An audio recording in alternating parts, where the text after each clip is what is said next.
Hello everyone, welcome to another one of our Odinism videos. Today, starting of course in our first live stream format, you all can let me know if this is something you would like to see continue or if the regular uploaded schedule would be what you prefer.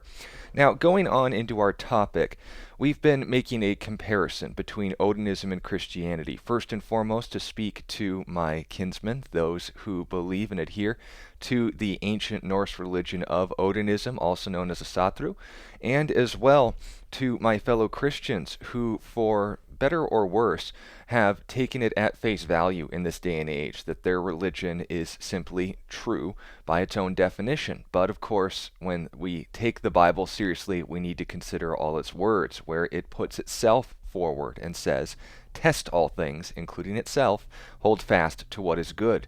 And that's what we're going to be doing here today. For both Christianity and Odinism, we're going to make these comparisons in order to effectively compare whether or not these are the sort of religions that A, line up with reality, but B, we want to emulate in the first place. So, for today's topic, we're going to be discussing, and as you would note for the title, the virtues of the sons, a comparison with Thor and Jesus. Sons carry with them the reputation of their father. This is a principle that's affirmed in the Eddas, in Hovedmål, as well as throughout the Bible itself. And while this is certainly true in a human sense, it is also true in a divine sense. Now, given the fact that we shouldn't expect the divine to function entirely like humans, we're also going to have to be careful what we mean by son. Thor certainly is the biological offspring of Odin, but in Christianity, Jesus is not the biological descendant of the Father.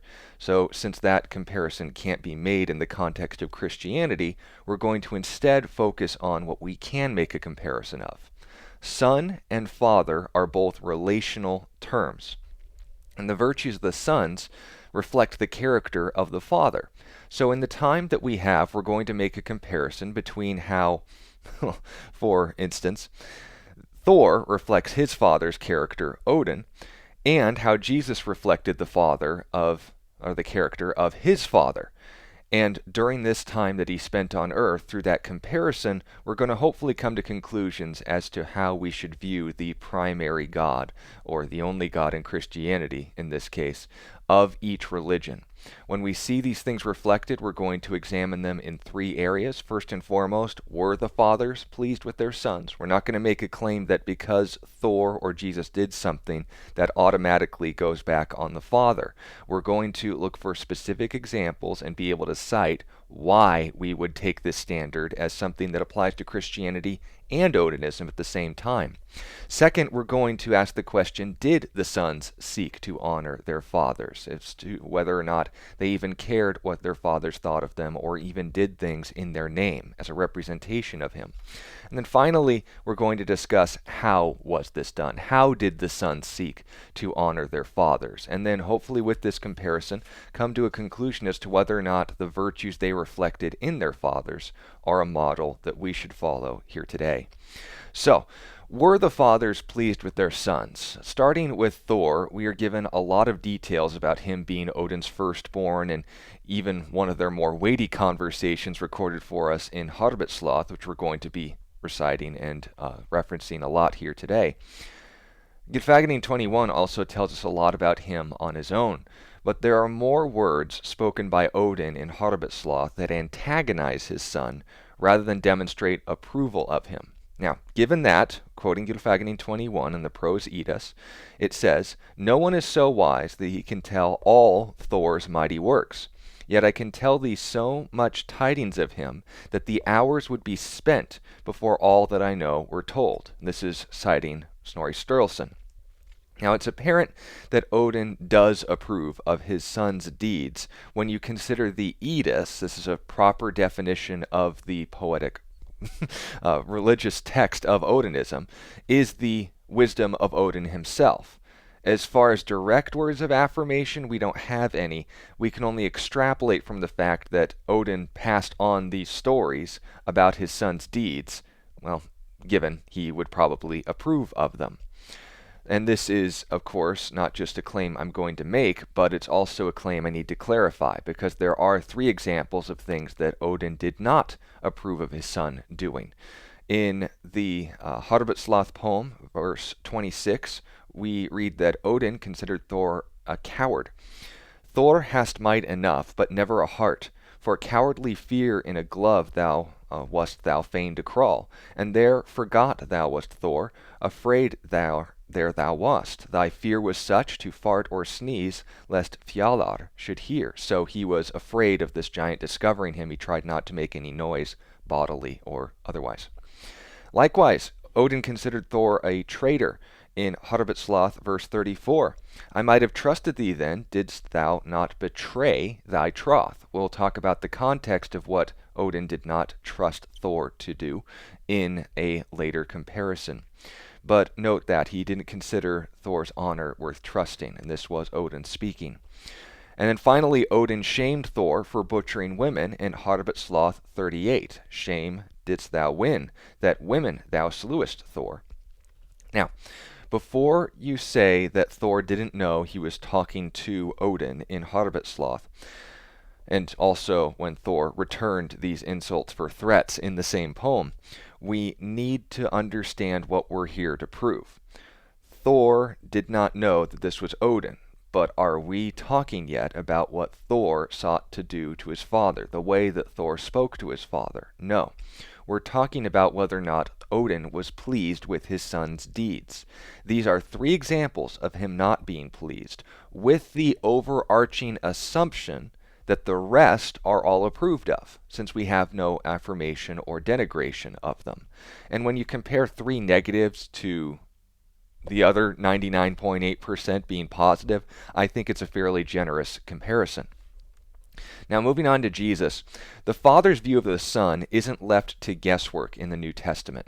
When Jesus was baptized in the Jordan River by John the Baptist, the Father spoke his approval and affirmation of his Son the moment he began his 3-year-long earthly ministry.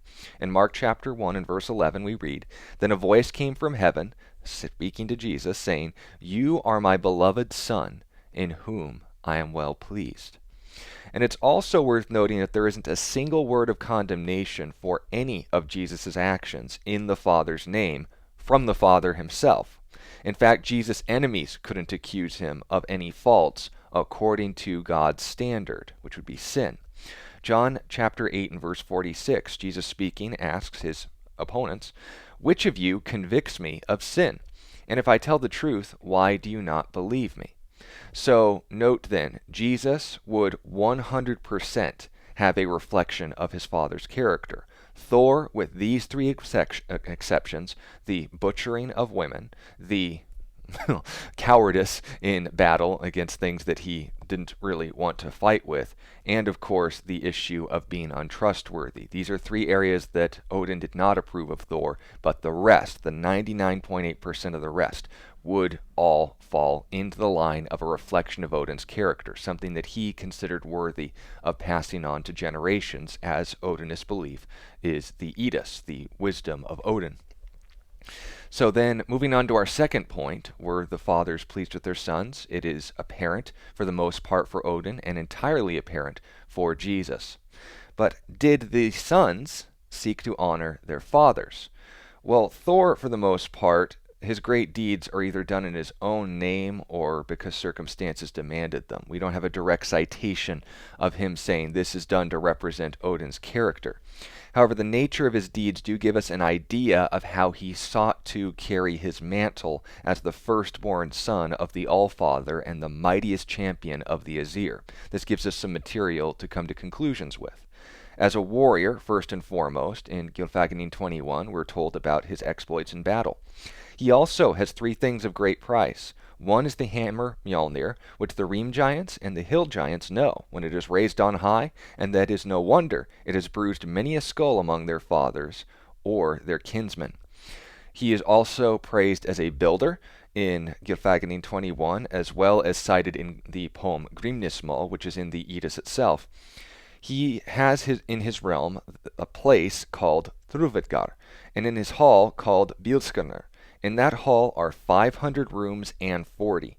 This is the greatest house that men know of.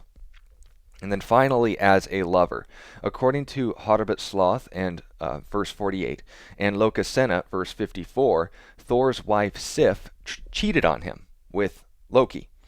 Now, much like Odin's unfaithful wife Freya, who slept with every single Assyrian elf in Odin's hall, including her own brother Freyr, so Thor sought to honor and reflect his father in marrying an unfaithful wife.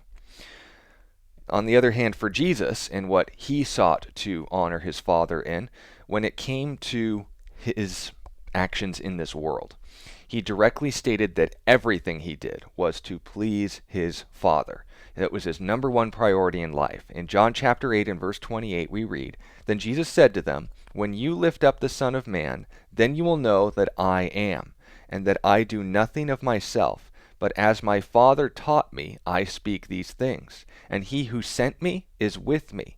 The Father has not left me alone. I always do the things that please him.'" And then we would have to ask then, how did they seek to honor their fathers? Well, Thor, as stated before, had his greatest deeds recorded in being a warrior, a builder, and a lover. These are all given in the Eddas as a reflection of his father. Now, we can, of course, cite Gylfaginning 21 as him building the largest home, in him fighting the most giants, and cited in Sloth as well. But when it comes to direct examples of him seeking the approval of his father, there's a note of assistance that he offers to his father in order to please him in Sloth in verses 32 through 33. These precede the verse where Odin says that he did not trust Thor since he had betrayed his troth. When Thor was being told of Odin's sexual adventures, Odin recalls in verse 32, "Thy help that I need then, Thor, to hold the white maid fast." Thor responds, "Gladly had I been there, my help to thee had been given." So Odin was raping a woman, and Thor, in an effort to please him, said, "I would have helped you hold her down were I there." Odin, of course, didn't trust him to do so, but this is something that Thor sought to seek the approval of his father in. He approved of this sort of activity being performed by his father. Then Jesus, on the other hand, glorified his father, which in simple terms means to show someone what they're like. And this was done in two very specific ways. Our first example will be cited in John chapter 1 and verse 14, where it says, "The Word became flesh and dwelt among us, and we beheld his glory, the glory of the only begotten of the Father, full of grace and truth." The first point notes these two things that God showed us when he came to this world in the person of Jesus Christ. Grace, which is the Greek word charis, means beautiful, like a graceful dancer, but it can also mean just something innately good, their goodness as a whole. So Jesus sought to honor his Father by showing us his goodness. And in truth, well, that simply means what reflects reality. And Jesus told us the truth about God and ourselves. This is a reflection of the Father's character. This is how he sought to glorify him. And then the second way that Jesus sought to glorify the Father was in John chapter 10 and verse 18, "No one takes it," speaking of my life, "from me, but I lay it down of myself. I have the power to lay it down and power to take it again. This command I have received from my Father." So this is, of course, referencing his death and his resurrection. He would lay down his life and take it up again to show the power of the Father over life and death. So in conclusion, given what we can know about both Jesus and Thor from the written sources, we also learn a lot about the gods of both religions. In Thor, we see a mighty warrior and a builder who is not above adultery concerning his own wife, and not above rape when it comes to his father's activities. Also, note that these are in the Odinist sources themselves. Thor didn't always do it right, but where he did reflect his father's character, we are as equally impressed by his strength as we are appalled, hopefully, by his treatment of women. In Jesus, we see a God willing to lay down his life rather than see our lives lost. We see a God willing to tell us the truth, and we see his goodness shown completely in the character of his incarnate Son. Now, which God do you want to serve? If you believe that rape is wrong and that war shouldn't always be the state of humanity, then I cannot recommend Odinism. If you're looking for a good God who shows us what he's like perfectly through his Son, I would recommend that Son, Jesus Christ. Once again, if you have any sincere questions, they are always welcome. If you would like to share this video or otherwise comment on the matter, I'll be happy to address you all individually.